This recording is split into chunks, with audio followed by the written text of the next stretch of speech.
A run, what a season, time for breakouts. Yay, bargains, yay. Beware. Oh no. As we go through, let's start with the good, Marcus. Breaking out, who's going to be a household name this time next season?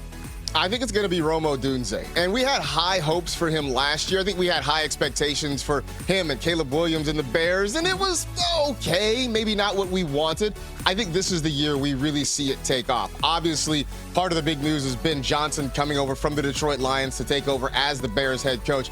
But there's been a lot of talk that they want to move him around the formation. Last year, Odunze was very static in terms of where he lined up, ran a very sort of shortened route tree. I think they want to expand that. The other part of this is the Bears do want to use some more play action. Now, we saw last year play action snaps from the slot. That is where Odunze scored 2 of his 3 touchdowns. I think they want to try to set up some more one-on-one matchups, whether it's on the outside, whether it's in the slot, what have you. They just want to use his physicality and his size to try and win there, and I do think you're going to see a lot of that. Plus, no Keenan Allen. I think more targets coming Odunze's way this year. I like Odunze, but I'm looking at Marvin Harrison Jr. By the way, last year, he had 8 receiving touchdowns, which was tied by the most for a rookie in the team's history. So that's a pretty good stat to start with. When we talk about breakout, we talk about a guy who's got to end up somewhere in the top 10, something like that. I think this is a year for him to live up to the name. Obviously, no expectations there. But ultimately, those 13.6 air yards per target were the 5th most in the NFL, and he had almost 47%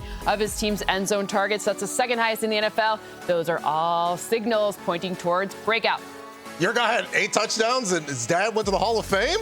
Well, my guy scored in the preseason, so I'm going to have a lotto ticket here. No, but seriously, Keandre Lambert-Smith, who is Cam Chancellor's literal nephew, came out and scored in the Hall of Fame game, but he's played very, very well in the practices at the Bolt. Of course, this show, we're fans of the South Bay of Los Angeles, California, and you could go over to watch the Chargers and see Keandre Lambert-Smith make those plays. Now, I'm not saying that this is a fade Trey Harris situation. I think both of the rookies will have an opportunity to produce, where we looked last season, and it's like, who's the non-lad Charger that's going to make plays at wide receiver? They still got to find that out. And so, yeah, go ahead and get a lotto ticket. Non-lad. The non-lad portions of the Los Angeles Chargers. Let's go more good. Let's go bargains, Marcus. Who's your bargain player in 2025?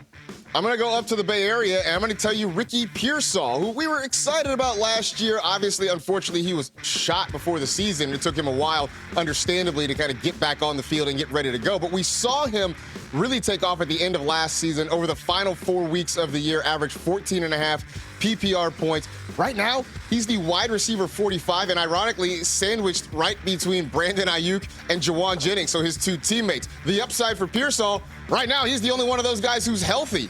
The Niners hoping they'll get Ayuk back by week 6. Jawan Jennings sort of dealing with a calf injury, and they're sort of waiting on when he's going to return. I think right now the Niners skill position guys, for the most part, are sort of paying the price for a year last year where everybody was injured and the Niner offense was not good. But before that, this was a top 6 scoring offense in back-to-back seasons. If they can get back to that plateau, I think you're going to see a lot of values, and I think Ricky Pearsall might be chief among them. Well, what if I told you that the guy who played the highest percentage of snaps, a guy who had more than 8 targets in 12 games last year, is currently going in the 4th round? His ADP is wide receiver 15. I'm sorry, what? What are we doing? Garrett Wilson, he's underrated. This is a situation where the O-line, if nothing else, the O-line's better. We know Justin Fields will run a little bit more than his previous quarterback, but I also think his accuracy and his usage will go up as well. So what are we doing? Just take this to smart thing that you've seen happen before. I don't know, 3 seasons of over 1,000 yards. No biggie. What if we take something that's been happening since a significant portion of our viewing audience has been watching the game of football? Mike Evans right now, wide receiver 18. I understand it's been a while. Did you know no one had more 23-plus point games at wideout than Mike Evans last year? Now you do. The entire portion of Florida in Tampa will disconnect, and they would raid the Gulf Coast if they don't try to get Mike Evans 1,000 yards again this season. I like Mike Evans more than some other wide receivers who are going in that portion. So we've covered all the good. Marcus, who are we bewaring? What's scaring you right now, ADP-wise?